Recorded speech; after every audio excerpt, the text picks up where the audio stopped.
6일 전국 동시지방선거에서 경남 지역은 도지사 공백 속의 선거를 치릅니다. 민주당의 수성이냐 국민의힘의 공성이냐 여기에 정의당까지 합류하면서 선거 열기가 뜨거워지고 있는데요. 경남 도지사 선거 판세 현장 취재하고 있는 오태인 기자와 이야기 나눠보겠습니다. 오태인 기자 연결됐습니까? 네, 경남도청입니다.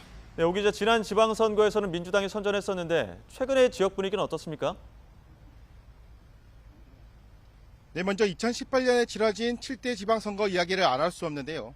전통적으로 보수 강세인 경남 지역에서 말 그대로 민주당의 선전이 돋보였습니다. 18곳에서 시장과 군수를 뽑았는데 7곳에서 민주당 후보가 당선됐습니다. 여기에다 경남도지사도 김경수 전 지사가 당선되면서 지역에서는 큰 이변이 연출됐습니다. 당시 문재인 대통령의 인기에 힘입어 많은 후보가 당선되는 기염을 토했습니다. 하지만 최근 선거인 대통령 선거에서는 보수 우위인 모습이 나왔습니다. 국민의힘 윤석열 후보가 58.24%, 민주당 이재명 후보가 37.38%를 득표했는데요. 다시 보수 진영이 앞서는 모양새입니다.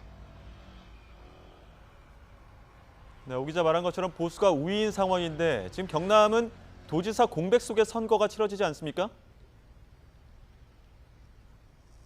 네, 제 뒤로 보이는 것이 경남도청입니다.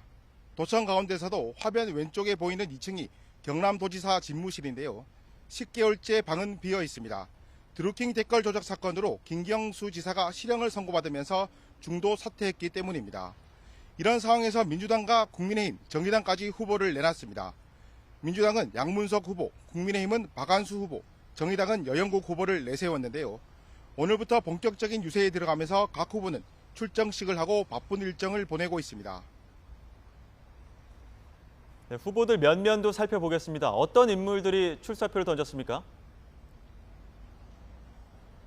네, 기호 순서대로 먼저 민주당 양문석 후보를 살펴보면요. 양 후보는 경남 통영 출신으로 차관급인 방송통신위원회 상임위원과 민주당 통영시 고성군 지역위원장을 지냈습니다.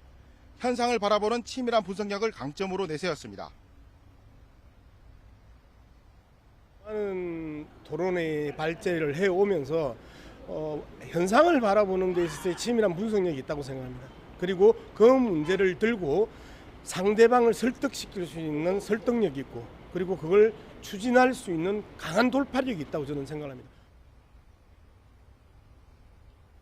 이에 맞서는 국민의힘에서는 박한수 후보가 출사표를 던졌습니다. 박 후보도 경남 통영 출신인데 공교롭게도 양문석 후보와 고향이 같습니다. 박 후보는 3기 사기 창원시장과 초대 통합 창원시장을 연달아 지냈고 재선 국회의원에 당선됐습니다. 행정에 대한 다양한 경험을 강점으로 꼽았습니다. 초년정, 도시행정 두루 경험을 했고 또 중앙정치권도 국회의원을 통해서 경험을 했습니다. 뿐만 아니라 지금 새로 출범하게 되는 윤석열 정부와 함께 같이 협력하면서 경남의 발전을 일으킬 수 있다 하는 것이 저의 장점이라고 생각합니다. 정의당도 여영국 당대표를 후보로 내세웠습니다. 여 후보는 경남 사천 출신으로 진보정치 1번지라 불리는 창원 성산에서 도의원과 국회의원을 지냈는데요. 노동운동과 여러 정치를 경험한 만큼 소통을 강점으로 부각했습니다. 이 시대는 노동과 복지의 시대입니다. 저는 노동 존중 철학을 가장 제1의 도정 철학으로 삼아야 된다 하는 점에서 두 후보가 감히 따라올 수 없는 그런 리더십을 갖고 있다는 점에서 강점이라 생각을 합니다. 네, 쟁쟁한 후보들이 경남도지사 선거에 나섰는데 판세를 바꿀 변수가 있다면 어떤 게 있을까요? 네, 앞서도 잠시 말씀드렸는데 경남 지역은 대체로 보수 성향이 강한 지역으로 평가됩니다. 최근 치러진 대선에서도 국민의힘 후보가 우위를 보였는데요. 하지만 최근 문재인 전 대통령이 경남 양산으로 귀향하면서 변수로 떠오르고 있습니다. 민주당은 지난 7대 지방선거 때처럼 양산과 김해를 중심으로 한 낙동강 벨트에서 새몰이를 하겠다 이런 전략을 세웠습니다. 김해와 양산을 합하면 국회의원 4명이 있는데 이 가운데 3명이 더불어민주당 소속이거든요.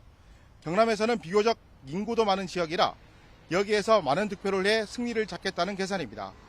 양 후보도 이런 전략을 의식한 듯 경남이 보수 텃밭에서 벗어나자고 말했습니다. 지난 지방선거에서 민주당 의원들이 군의회, 시의회, 도의회 대거 진출하면서 경남에 의원들의 부패 문제가 거의 없어졌거든요. 서울에서 주는 공천자의 눈치만 보고 달리는 그런 정치는 이제 없애야 된다.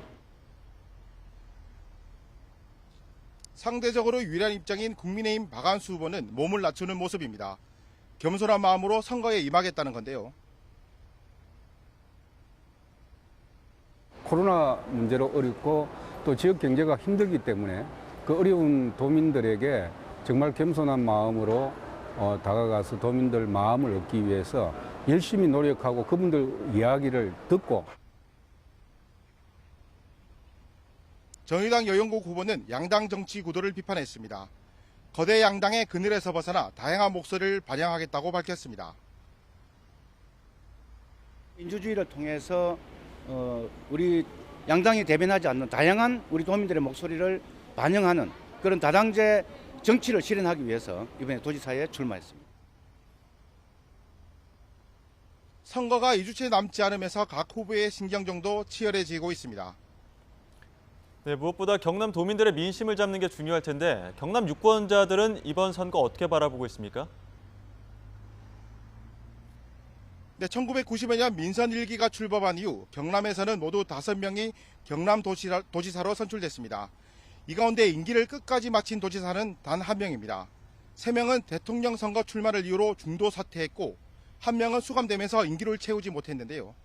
도지사가 중도 사퇴할 때마다 권한대행이 도지사 남은 임기 동안 도정을 이끌었습니다.